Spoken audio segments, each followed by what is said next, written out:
अस्सलामुअलैकुम वरहमतुल्लाहि वबरकातुहू। उम्मीद करती हूँ आप सब खैरियत से होंगे। जी मैं जो आपके साथ बात शेयर करनी है आज बहुत ज़्यादा इंपॉर्टेंट और इंटरेस्टिंग है अल्हम्दुलिल्लाह। जितनी भी अभी तक हमने पार्ट शेयर किए हैं उसमें हमने काफ़ी कुछ सीखा, ठीक है। तो उस लड़की की स्टोरी से, तो अब वो लड़की जो है ना जब जॉब करते करते ड्यूरिंग, मैंने आपको बताया, होम ट्यूशन स्टार्ट कर दी। फिर अल्लाह ने ऐसा बाजू पकड़ा उस लड़की का कि वही जो फैमिली है ना, उनकी बेटी के ना बड़े अच्छे नंबर्स आए थे, ठीक है, बोर्ड में। तो उन्होंने अपने साथ ही नेबर्स को बता दिया कि ना इस तरह से हमारे घर एक लड़की आती है, होम ट्यूशन पढ़ाती है। तो क्योंकि फिर वो लड़की ने अपना थोड़ा सा मसला बता दिया था उनको, जिनके घर वो पढ़ाती थी। वो कहने लगी कि मैं ऐसे कॉलेज भी जाती हूँ और इस तरह से डबल डबल ड्यूटीज़ कर रही हूँ। अब उसने कहा कि चलो कोई मसला नहीं, मैं ना देखती हूँ अगर और भी होम ट्यूशन कहीं से मिल जाता है आपको तो मैं, आप जितना मुझसे हो सकता है मैं आपकी हेल्प करूँगी। क्यों? क्योंकि आपने मेरे बुरे वक्त में मेरा साथ दिया, ठीक है, मेरे बच्चों को इस काबिल किया कि उनका एक एक साल मिस होने से बचा लिया। तो लड़की की ने अपना काम जो था लॉयल्टी के साथ किया था, ठीक है। तो अब हुआ ये कि वो जो है ना जो लड़की है उसने फिर अपना अपना काम कंटिन्यू रखा, साथ ही उस जो जिनके घर वो पढ़ाती थी उन्होंने अपने नेबर्स को बताया। तो उनके भी माशाल्लाह 3 बच्चे थे। एक उनका बेटा था 10th क्लास में, और एक जो है जो उनकी बेटी है, 2 बेटियां, ठीक है, एक 5 में थी और एक 3 क्लास में थी।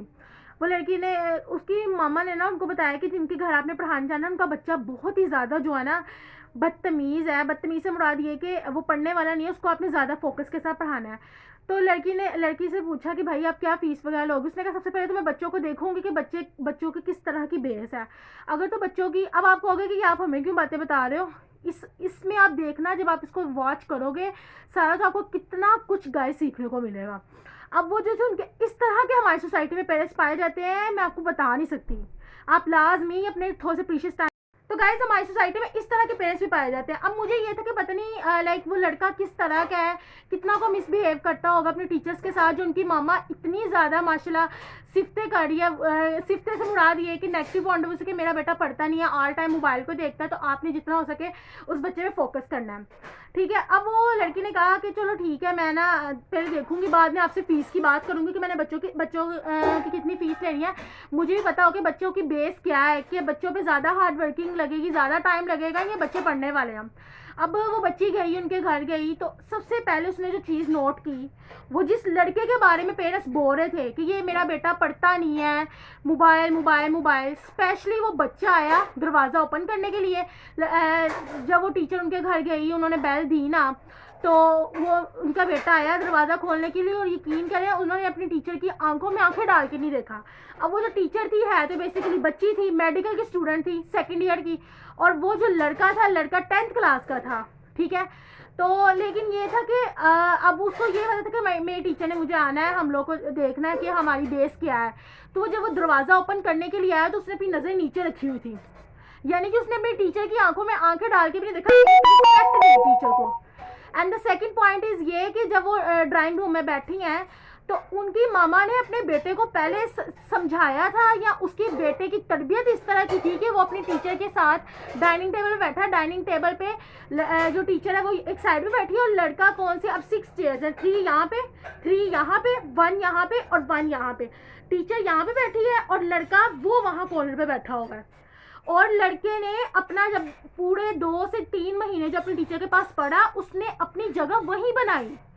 अगर तरबियत, या पता नहीं है वो लड़के की तरबियत इस तरह से की गई थी कि मामा ने उसके इस तरह से गाइड किया था कि आपने ना टीचर के इस साइड पे बैठना है, ना टीचर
हुआ ये गाइस, तो फिर हुआ ये कि वो फर्स्ट डे था टीचर का, वो वहाँ जाके बैठी हैं, साथ ही ना उन्होंने थोड़ी देर अपनी उनकी मामा से कन्वर्सेशन की है। फर्स्ट डे था बच्चों का, लेकिन पहले उनकी मामा ने बात की, उसके बाद उनके पापा आए।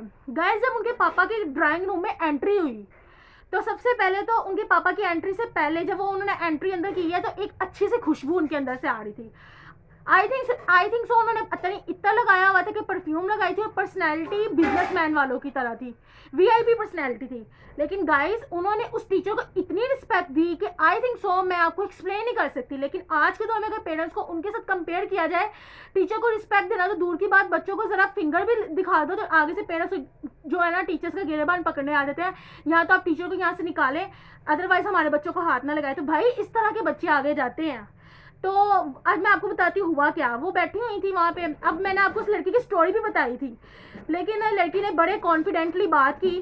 तो उनके पापा ने आके ना सोफे पे बैठे हैं बिल्कुल फ्रंट वाले, लेकिन उनके पापा की मिजाज है कि उन्होंने आंखें उठा के टीचर की आंखों में देखी हो, उन्होंने अपनी नजर नीचे करके बात की, जैसे पता नहीं वो भी उनके स्टूडेंट हो। इतनी रिस्पेक्ट टीचर को दी कि वो लड़की बता नहीं थी सकती अपने अल्फाजों में, लेकिन उसने अपने भी कॉन्फिडेंटली बात की। ठीक है, लड़की ने बोला कि उन्होंने कहा कि भाई आप फिर भी मुझे बता दें कि आप क्या बच्चों की फीस लेंगे, तीनों बच्चों की। आगे से लड़की की क्या रिप्लाई था कि भाई मैं एक हफ्ता पढ़ा के देखूंगी, अगर बच्चों की बेस बनी हुई है तो उस पॉइंट ऑफ से बताऊंगी। उन्होंने कहा कि भाई हमारे बच्चे निकम्मे हो, पढ़े लिखे हो, जो भी है, हमें हमारे बच्चों से यही डिमांड है कि आप 3 घंटे बच्चों को पढ़ाएंगे, 3 आवर्स। अब लड़की सोचने लगी कि मैं कॉलेज भी जाती हूँ, मॉल में भी जॉब करती हूँ, साथ भी होम ट्यूशन पढ़ाती हूँ, तो मेरे लिए तो बहुत मुश्किल है 3 घंटे निकालना, 3 घंटे निकालना टाइम के लिए। ठीक है, तो उन्होंने कहा कि नहीं मैं 3 घंटे नहीं 2 घंटे। उनके पापा ने कहा कि नहीं जो भी आपने मेरे बच्चों को 3 घंटे दे, मेरे बच्चे बहुत ही ज़्यादा ढीठ है, पढ़ने वाले नहीं है। अब वो लड़की और मजीद, तो गाइज जब वो बैठी ना, तो उनके पापा कहने के नहीं आप फिर भी हमें बता दें ताकि मुझे पता हो कि मैंने अपनी सैलरी में से किस तरह से आपको करना है। अब लड़की के माइंड में ये था कि यार मैं हर काम अपनी मामा से पूछ के करती हूँ। मेरी मामा ने लास्ट टाइम मुझे कहा कि तूने 15,000 बच्चों की लेनी है होम ट्यूशन की फ़ीस, लेकिन उसने अपनी मामा को कहा कि मामा मैं 15 नहीं 20 बोलूँगी, जब 20 बोलूँगी तो 15 मान जाएंगे। और उसने अपनी मामा से ये बात की, और जब उसने वो पुराने होम ट्यूशन में बात की तो उन्होंने 20 बोला, और तो उन्हें एग्जैक्टली 20 उन्होंने दिया। उसे बच्ची को 15 बोलना पड़ा ही नहीं। कुछ पेरेंट्स होते हैं नहीं आप फीस कम करें, क्यों? क्योंकि उनकी फैमिली बैकग्राउंड अच्छा होगा, सपोर्ट। अब वो वही माइंडसेट के साथ इस घर आई थी, लेकिन उसने अपनी मामा से इस टॉपिक पे बात ज़रा भी नहीं की थी, क्योंकि उसको खुद नहीं था पता कि मुझे नेक्स्ट घर भी मिल जाएगा। क्योंकि अल्लाह जब वसीले बनाने लग जाए ना, तो कोई ज़ात लाइक इमेजिन भी नहीं कर सकती कि अल्लाह की ज़ात कहाँ से आपको इज्जत दे सकती है। जस्ट ये कि अल्लाह ताला की ज़ात पे यकीन होना चाहिए और किसी पे नहीं। अच्छा, वो लड़की एक ने फिर अब सोच में पड़ गई कि मेरे पास तो सेल फोन भी नहीं कि मैं अपनी माँ से बात करके बताऊँ कि मुझे ऐसे होम ट्यूशन मिल गई, मैं किस तरह से फीस की बात करूँ।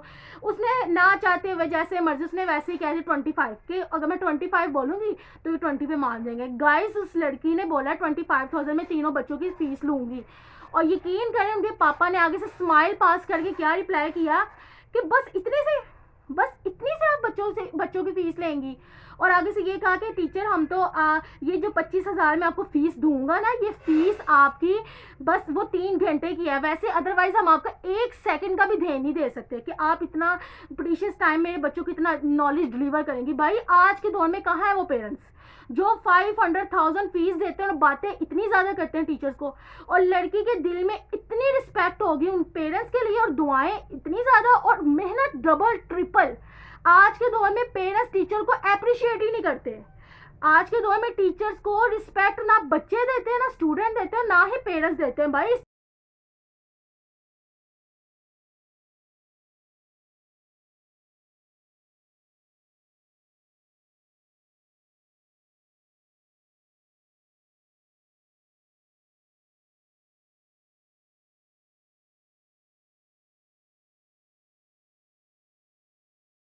गाइस वो जो लड़की थी या जो टीचर थी, ठीक है, उस लड़की के दिल में ना पैसों का था लालच, ना बच्चों का था, लेकिन जो अल्फाज उस आदमी ने बोल दिए थे ना उस बच्ची के लिए कि भाई हम आपको जो 25,000 फीस देंगे ना मैम, वो तो हम आपको भाई 3 घंटे का देंगे जो आपने टाइम देना है, अदरवाइज आपको ना कि हम आपका एहसान उतार सके, हमारे बच्चों को आपने जो नॉलेज डिलीवर करना है उसका हम 1 सेकंड का भी नहीं भाई दे सकते, क्योंकि टीचर्स का तो कोई भी एहसान नहीं उतार सकता।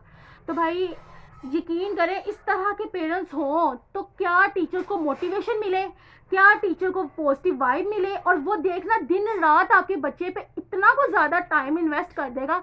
यकीन करें गाइस, उन्होंने 3 घंटे कहा था, लड़की 4 घंटे दे के जाती थी कि नहीं मैं अपने बच्चों को ये भी समझाऊं, मैं अपने बच्चों को, वो अलग से बच्चों के अलावा घर बैठ के इंटरनेट पे नया नया नॉलेज सीखती थी अपने बच्चों को और मजीद मेंटेन करने के लिए। उस बच्ची ने इतनी मेहनत की कि बच्चों के अंदर कॉन्फिडेंस को जो है ना आगे बढ़ाया, उस बच्चों की उनकी बच्चों की राइटिंग अच्छी की। बच्चे के मोबाइल जो था लड़के का, जो 10th क्लास में लड़का मोबाइल यूज़ करता था लेकिन नेगेटिव पॉइंट ऑफ व्यू से नहीं, गेम्स खेलता था, उसने मोबाइल कम करवाया। उसने, उनके पापा कहते थे कि मेरा बच्चा प्रैक्टिस नहीं करता, वो पढ़ता है बस टीचर के सामने पढ़ता है। लड़की ने इतना बच्चे को मोटिवेट किया कि वो लड़का घर में कानों में हैंडफ्री लगाई हुई है और साथ साथ वो प्रैक्टिस करता था। उनके पेरेंट्स देख के हैरान हो गए कि हमारे बच्चों में इतना ज़्यादा चेंज कैसे आया, सिर्फ किस लिए कि उनके एक तो पेरेंट्स ने टीचर को अप्रिशिएट किया, सेकंड ये कि वो फिर जब टीचर को इतना अप्रिशिएट किया जाए तो टीचर भी अपनी पूरी मेहनत लगा देता है बच्चों पे। अच्छा जी, फिर हुआ ये कि लड़की के मेंटालिटी में ये बात चलेगी कि पता नहीं लड़का कितना को गलत है, पता नहीं किस टाइप का क्या है क्या नहीं। तो गाइस फिर हुआ ये कि वो अब लड़की के माइंड में ये थे पता नहीं कितना को बच्चे ढीठ हैं क्या है क्या नहीं। लेकिन जब वो आई दूसरे दिन, गाइस हुआ ये कि दरवाज़ा खोलने के लिए बेटा आया, उनका बड़ा बेटा जिसने पढ़ना था, उसने आके दरवाज़ा ऐसे खोला जैसे कोई शहंशाह नहीं अंदर आता, गिराज में एंटर होता है, इस तरह से उसने दरवाज़ा खोला जैसे एज अ वेटर लगा ले। लेकिन यकीन करें वो टीचर के दिल से दुआएं आज तक निकलती हैं कि इस तरह के भाई हमारी सोसाइटी में पाया जाए। तो क्या उसकी तरबियत टीचर ने की थी? नहीं, तरबियत हमेशा घर से होती है। तो तरबियत किसने की थी? उनके माँ बाप ने। अच्छा, फिर अब मैं आगे आगे आपको बताती हूँ इस तरह के हमारी सोसाइटी में लोग पाए जाते हैं, शुक्र है अल्लाह पाक की ज़ात का। अब हुआ ये कि वो जब अंदर गई है ड्राइंग रूम में, उनकी मामा आई हैं स्पेशल उस बच्ची के लिए, जो है बच्ची मैं बोल रही हूँ क्योंकि उसकी स्टोरी मैंने आपके साथ शेयर की है, ये पार्ट 7 या पता नहीं पार्ट 8 है, तो इससे बच्ची बोल रही, वैसे है वो टीचर, ठीक है, उनकी नज़रों में।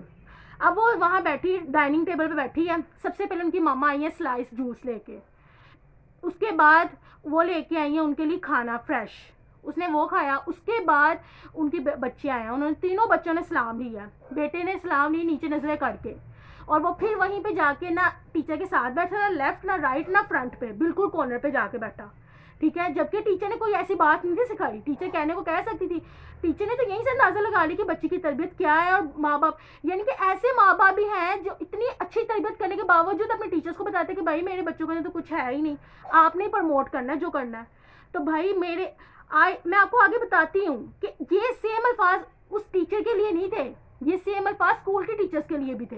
ये सेम अल्फाज हर बंदे को उनके पेरेंट्स ने अलग से कहा था कि मेरे बच्चे इस तरह के, आपने उनकी तरबियत करनी है, और वो घर में भी उन्होंने इस तरह से किया हुआ था। तो मेरे ख्याल से उन बच्चों को तरबियत की ज़रूरत नहीं जितनी वो रिस्पेक्ट दे रहे थे टीचर को। अच्छा, फिर हुआ ये कि बेटे ने अपना स्टार्ट किया, लड़की का फर्स्ट डे था, आगे सामने उनकी बेटी थी, एक 4 क्लास में है, एक 1 क्लास में, वो बैठ गई। अच्छा जी, अब माशाल्लाह वो जो 2 बच्चियां थी ना गाइज, वो इतनी को अच्छी बच्चियां थी कि उनको ना बताने की ज़रूरत थी कि आपने स्टडी करनी है, वो खुद टीचर ये भी हो गया, टीचर ये डायरी होगी, टीचर ये हो गया, टीचर ये हो गया।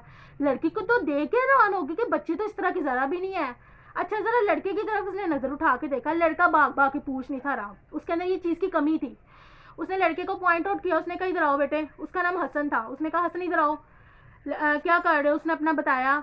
अच्छा, लड़के ने हमेशा बोलना अपनी टीचर के साथ हमेशा सिंसेयर होके, लेकिन ये था कि उसका शायद फोकस नहीं था क्लास में, लेकिन यह था राइटिंग उसकी इतनी अच्छी नहीं थी, उस लड़के पे सिर्फ फोकस करने की जरूरत थी, उसकी राइटिंग पे, उसकी प्रेजेंटेशन पे, और उसका ना यकीन बहुत कम था, बिलीफ सिस्टम बहुत कम था, उसको हमेशा उसको मोटिवेशन की ज़रूरत थी, अप्रिशिएट की ज़रूरत थी। फिर उस लड़की ने उसके अंदर ये चीज़ों को फील किया एंड देन उसके अंदर प्रमोट करना शुरू कर दिया, हसन आप ये भी कर सकते हो, हसन आप ये भी करो, yes you can do it, आप बहुत अच्छा कर रहे हो, कीप इट अप। उसको इस तरह से जो है ना प्रमोट करती रही, इस तरह से अल्फाज दे दे के लड़के के अंदर आस्ता आस्ता दिन ब दिन चेंजिंग्स आना शुरू हो गई। उसके ऊपर इतना बोझ नहीं थी डालती, उसको कहती थी कि बेटा इतना कर सकते हो, उसको बताना शुरू किया। टीचर का बहुत बड़ा रोल होता है कि अगर वो बच्चों को बता दे कि बेटा ये कुछ भी नहीं है लेसन।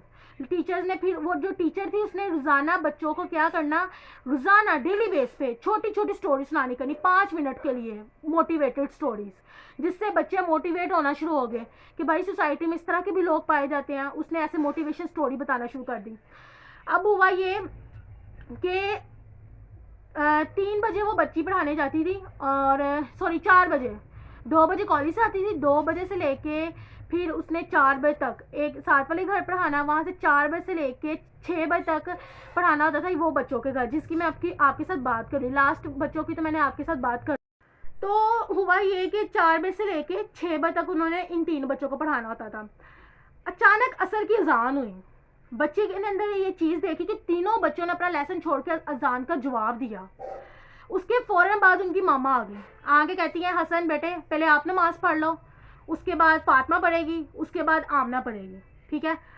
अब पहले हसन नमाज़ पढ़ने गया, वो आके बैठा है, फिर फातिमा, ताकि बच्चों का टाइम ज़ाया भी ना टीचर का भी ना हो। उसकी मामा नोट करने लगी कि टीचर नमाज नहीं पढ़ती, ठीक है, लेकिन वो अब टीचर थी, अब उसको भी रिस्पेक्ट देना बहुत इंपॉर्टेंट थी। 1 महीना तो वो चुप रही, देखती रही कि टीचर नहीं नमाज़ पढ़ती, बाकी बच्चे तो पढ़ रहे हैं। अब टीचर बेचारी क्या बताए, कॉलेज बच्चों को पढ़ाना, तो कुछ जो भी था, नमाज तो नहीं छोड़नी चाहिए, लेकिन हर बंदे के अंदर भाई लेक ऑफ नॉलेज की कमी होती है, कोई भी इंसान परफेक्ट नहीं है, ठीक है।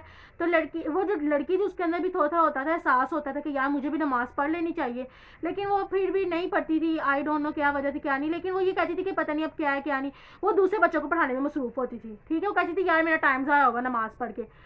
हसन ने नमाज़ पढ़ी, फिर आमना ने, फिर फातिमा ने, तीनों बच्चों ने नमाज़ पढ़ के एक एक करके ताकि टीचर का भी टाइम ज़ाया ना और बच्चों पे फोकस रहे। नमाज एक दिन की भी बच्चों की नहीं छुड़वाती थी, वो फजर की भी नमाज नहीं थी छुड़वाती। नमाज पढ़ा के तस्बीहात करवा के उनकी मम्मा कहती थी सो जाओ, ठीक है। अच्छा, बच्चे ने नमाज पढ़ के आनी, पूरे 6 बजने की देर है, उसकी मम्मा ने कहना कि मेरे बेटे ने ना वहाँ पे जाना है मस्जिद में।